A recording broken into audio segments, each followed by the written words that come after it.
আজকে আমি রান্না করব চিকেন দো পেঁয়াজা। এ দেখো পেঁয়াজ, 4টে বড় বড় পেঁয়াজ কেটে নিয়েছি। এরপর মশলাগুলো ভেজে নিচ্ছি। ভেজে নেওয়ার পর চিকেনগুলো ধুয়ে রেখেছিলাম জল ঝরিয়ে। তারপর চিকেনগুলো দিয়ে মশলার সঙ্গে নেড়ে চেড়ে নিলাম। মশলাগুলোর সঙ্গে চিকেনটা ভালো করে নেড়ে চেড়ে নিয়ে দেখতেই পাচ্ছ আমি মশলাগুলো নাড়ছি, কষা হয়ে যাচ্ছে। কষাই তারপর পেঁয়াজগুলো ভেজে রেখেছিলাম, পেঁয়াজগুলো কষায় দিয়ে দিলাম।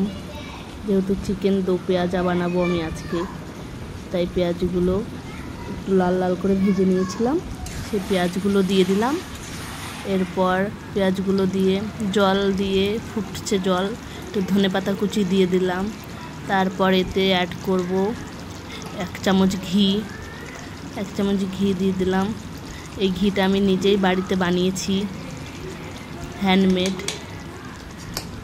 তারপরে গরম মশলা দিয়ে দিচ্ছি, একটু গরম মশলা দেবো। গরম মশলাটাও আমি নিজেই ঘরে তৈরি করেছি। তারপর নেড়ে চেড়ে নিয়ে আমার চিকেন দো পেঁয়াজা রেডি, বানানো হয়ে গেছে। তো তোমাদের চিকেন দো পেঁয়াজা বানাতে ইচ্ছা হয় এরকম করে বানাতে পারো। সোনা কেমন হয়েছে আমার চিকেনটা ছেলে খেতে? খাচ্ছে, খেয়ে আমাকে কমেন্ট করছে, এরকম চিকেন আমি কোনদিনও খাইনি। এমন করে বলছে খুব টেস্টি হয়েছে।